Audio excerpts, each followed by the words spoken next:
Yo! Hey guys! What's up? Hey! Woo! You have to excuse the energy. I've just had literally 2 liters worth of Coca-Cola and I am just so high on caffeine right now. It's just like... Anyway, I have decided to make something a little different this time. I know I've done a couple of how-to videos before, but I've kind of been looking back at them and I realised they're pretty serious and kind of like la-di-da. This is what you do, then you do this. I'm sorry, I know, I can be boring sometimes. I don't mean to be at all. Like, this is probably more what I would be like. I wanted to do another how-to video, but I wanted to do something a little different to what I've been doing before, because before, they're kind of what the sort of basic things a trans guy should know, whereas this is kind of a little different because I don't often see many trans guys doing this. I thought it would be interesting to show you guys a little something different, something that I do I don't do a lot, but it's something I enjoy doing. Now, if you're like me, when you're walking down the street and you happen to walk past a man with a beard or some stubble, kind of makes you feel a little envious, because obviously as a trans guy, if you haven't taken testosterone, there is nothing here.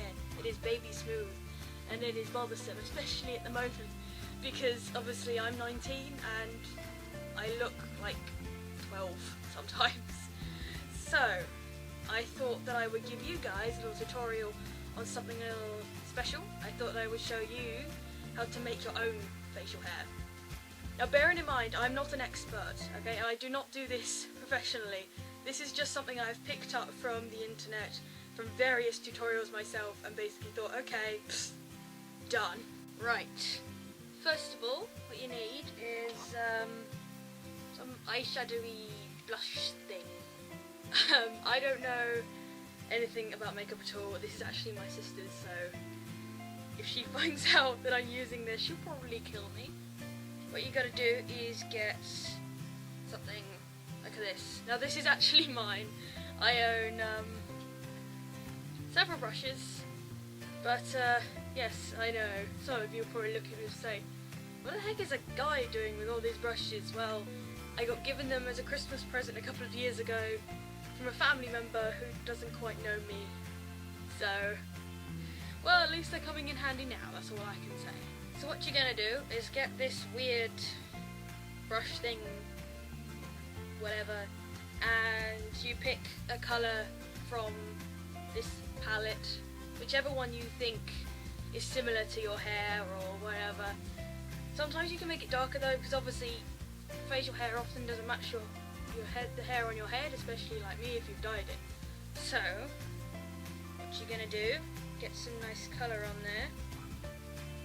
Some of these have glitter in, so I may end up having a glittery beard, but who cares? And you just, I'm looking down into the mirror down here by the way, you just find out where your jawline is and sort of trace it out.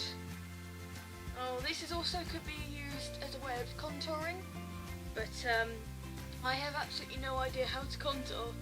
This is just how what I use as a base, because you could stick the hair on straight away, but it looks pretty obvious that it actually is just hair stuck on your face. If you have a baseline here, that means that it kind of blends in and makes it look like there's more hair than you've actually stuck on.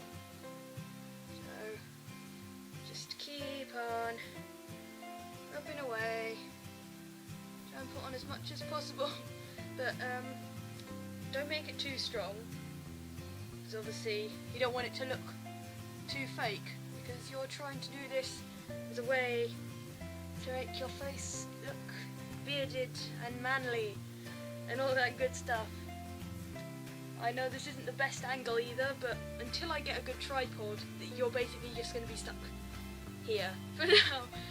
Hopefully I can get a good set soon, but I'm kind of a bit broke at the moment, so this will have to do. You can choose how thick you want it to be. It can be a thin little bit or a large bit.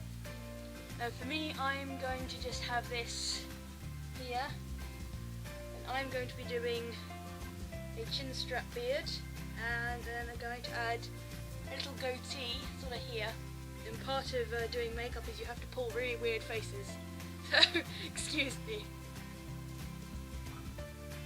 There we go. I sound ridiculous, but okay, I'll have to do. There we go. Oh, that doesn't look too bad. That kind of looks beardy. I think we're finally getting somewhere. And I know my lighting isn't the best either. At the moment I am basically just relying on my lamp above my head and also the light coming through the window. Again, like I said, I'm not a professional and I am pretty limited because I can't really use any other room in the house without a family member walking in and asking me what the heck I'm doing. Right, next up you get yourself some spirit gum. And this is a tiny little bottle. Basically, I ordered this online thinking it was a bigger bottle than it was. But, you know, size doesn't matter, it's the stuff inside, it works really well.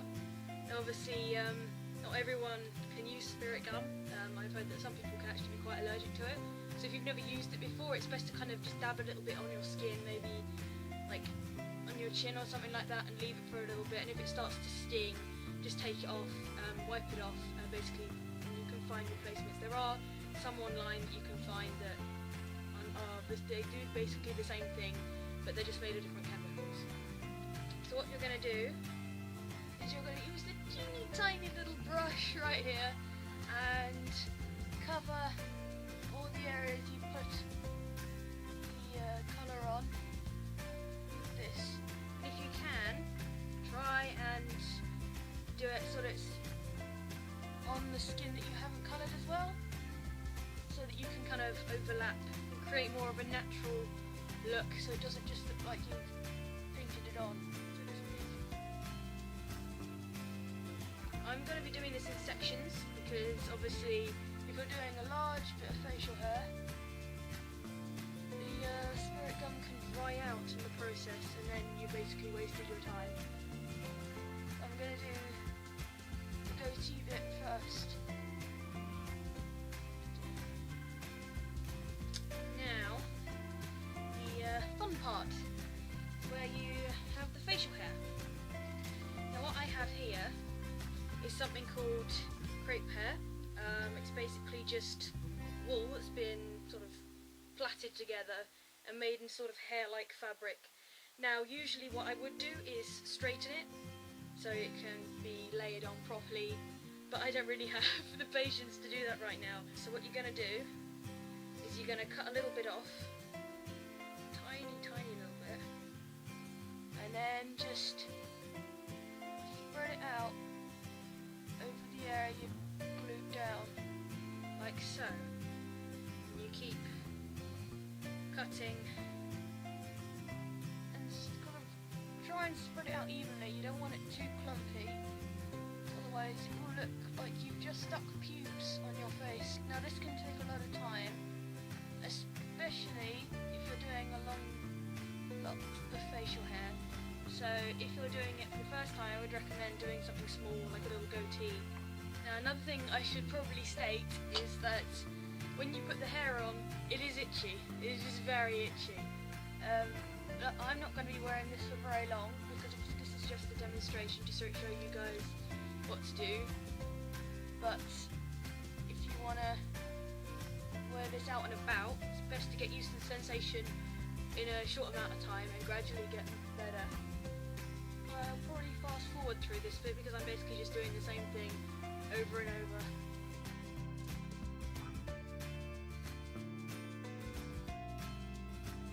Now I know this probably doesn't look that good.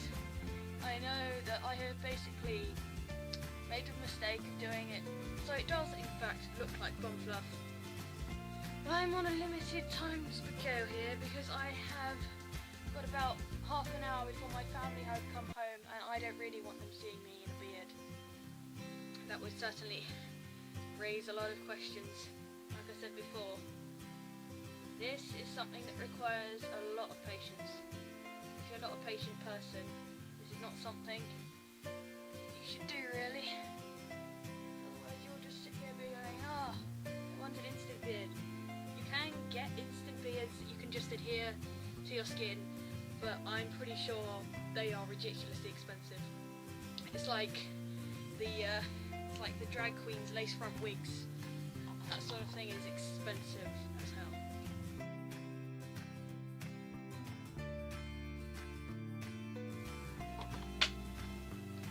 Just drop the scissors. Hang on.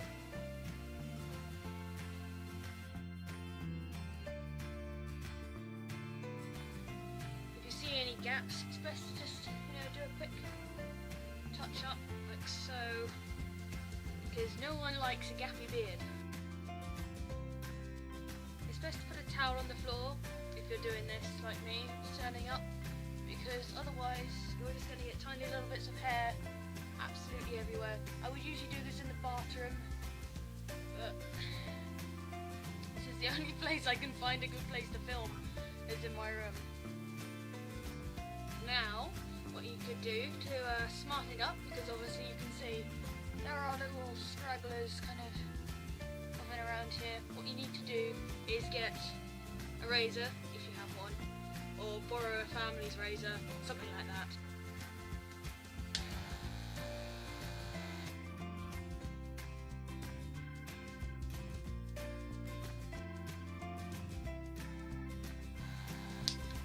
And then there you have it.